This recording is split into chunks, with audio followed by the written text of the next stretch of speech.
Welcome back to our channel, you guys. Today is Thursday, a genuinely beautiful day to spill some piping hot tea. And we are diving straight into the absolute madness that is Port Charles right now. Grab your snacks, grab your iced coffees, because we have so much to unpack today, and my mind is literally spinning out of control. STOP, what you are doing. I am literally shaking. Oh my god. Besties, okay. I'm literally filming this while I'm running errands because I just had to jump on here and vent. You need to act like that one friend who makes every single moment of General Hospital sound like the most insane, world-ending tea ever. We're not just watching, we are invested. Like, I am personally offended and totally living for what Ethan Lovett and Cassius just did. Talk to the camera like these people are real-life neighbors and we're spiraling over their choices. And keep it super fast-paced, totally unfiltered. And a little chaotic, like you're voice typing this while you're doing a million other things. It's giving major I cannot even energy, and we are spilling all the tea right now. You guys, I am deceased. Wait, backtrack for a second, I missed a step. Let's talk about Ethan Lovett, because I am straight up losing my mind over this man. So, we all know Ethan has been leaving those incredibly sketchy, mysterious voicemails for Delilah Wilson, right? And now the truth is finally out on Thursday's episode. Ethan has officially learned about Delilah's grim demise. He knows she's gone, which is basically why she hasn't been returning his calls. But here is the tea. Ethan and Delilah were partners on a job. Like, what kind of job? He was planning to meet up with her in Port Charles because he genuinely wanted to help her. And don't even get me started on the vibes, because Ethan is acting so shady right now. He is straight up covering his tracks. Instead of coming clean about his connection to this poor deceased woman, he is playing completely dumb. He is fishing for information like a master manipulator, totally hiding his trail so nobody connects him to Delilah. It is legit so unhinged. Did I say that yet? My brain is mush. Moving on. Oh, hold on. I should have mentioned this earlier, but Harrison Chase is basically turning into Sherlock Holmes right in the middle of the Quartermaine mansion. Chase admits to Brooklyn Quartermaine that he genuinely cannot shake the feeling that Delilah Wilson had something massive to hide. And honestly, Chase is so right for this. He is legit sensing the bad vibes. But Brooklyn is already a nervous wreck because of her own hit-and-run secret, which is honestly so unhinged. So having Chase go all detective mode about Delilah is just adding to the absolute chaos in that house.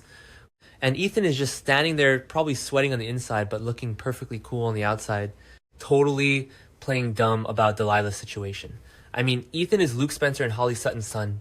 So, of course he knows how to run a long con, but I am genuinely screaming at my screen. How long can he keep this up? Wait, I'm glitching. Okay, back to the main event. Actually, real quick. Is it anyone else notice the lighting in the Quartermaine living room during that scene? It was giving very much moody autumn evening, even though it's supposed to be spring. And the floral arrangement in the background was literally so distracting. Like, who chose those hydrangeas? Anyway, snapping back to the tea, we absolutely need to talk about the baby Phoebe theory, because I am straight up obsessed. If Ethan was partners with Delilah and Delilah is Phoebe's biological mother, you guys. What if Ethan is baby Phoebe's father? I am calling it the villain arc is about to go nuclear if Chase and Brooklyn find out that the baby they are trying to foster actually belongs to Ethan Lovett, manifesting a total dumpster fire by the next update, because if Ethan claims that baby, Brooklyn is going to literally spontaneously combust. Wait, we need to talk about this now. Cassius, who is still parading around town pretending to be his dead twin brother, Nathan West is straight up terrorizing people at General Hospital. In Thursday's episode, Nathan puts Isaiah Gannon in the tightest spot ever.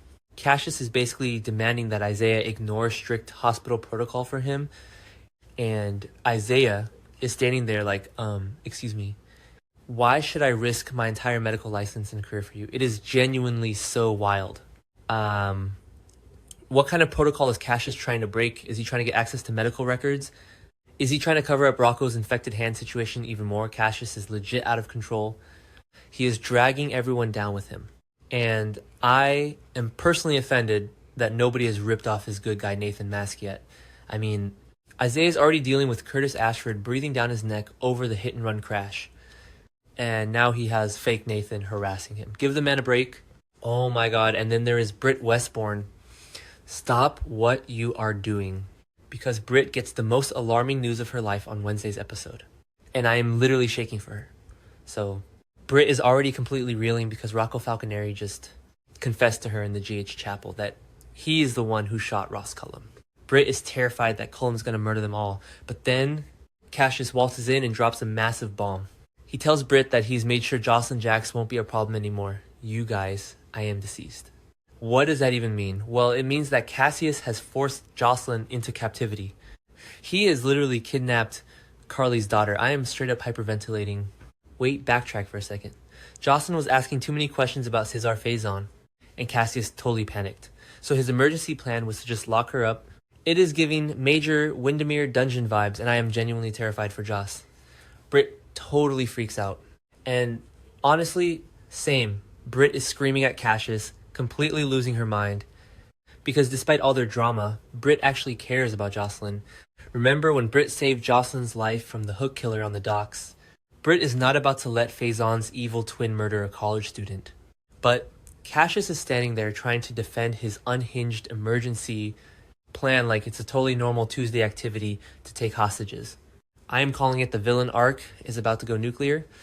And when Carly finds out that her daughter is locked up, she is going to burn Port Charles to the ground.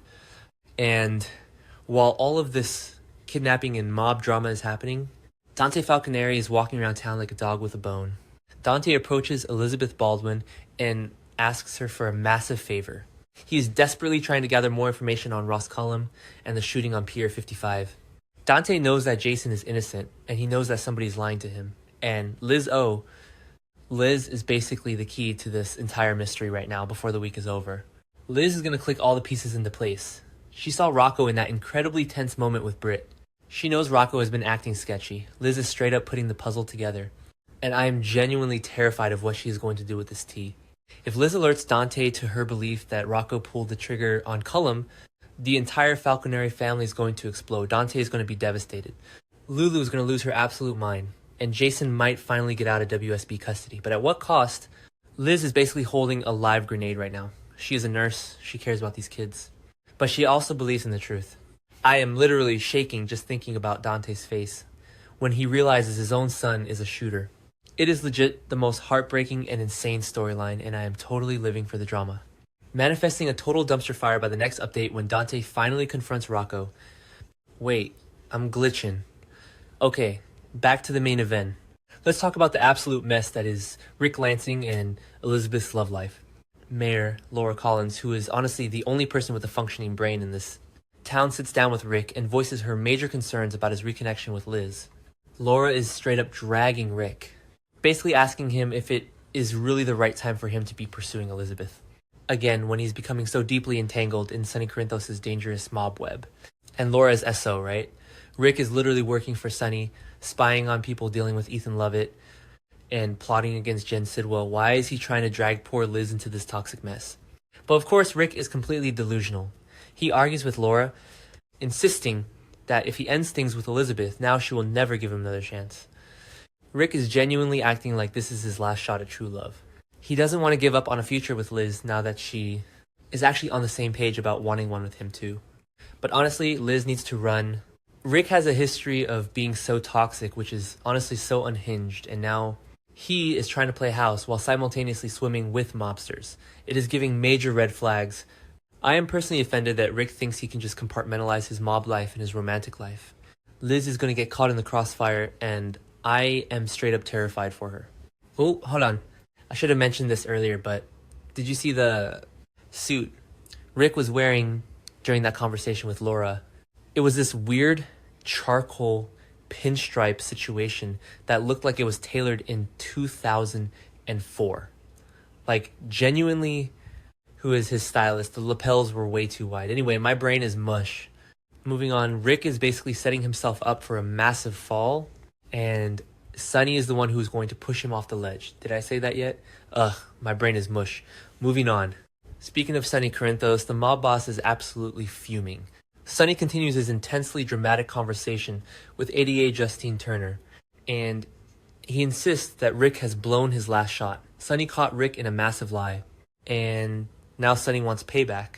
You guys, when Sonny says he wants payback, people end up in the Pine Barrens. I am legit sweating. Sonny is convinced that Ric is playing him, maybe conspiring with Ava Jerome or Jen Sidwell, and Sonny is ready to bring the hammer down. But wait, the spoilers say that things may not be quite as they seem. What if Ric is actually innocent of this specific lie? What if Ethan set Ric up? Thank God for Justine Turner, because she is basically the only thing standing between Ric and a shallow grave right now. Justine pushes Sonny to cool off before he makes any rash decisions.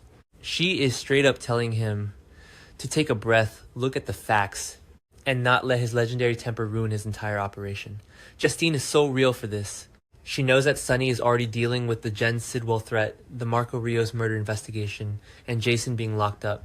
The last thing Sonny needs is to start a civil war within his own organization by taking out Ric Lansing, so Sonny is forced to mull over his Ric predicament and try to decide his next move. He is pacing, he is drinking his scotch, he is looking out the window dramatically, the classic Sonny Corinthos brooding session.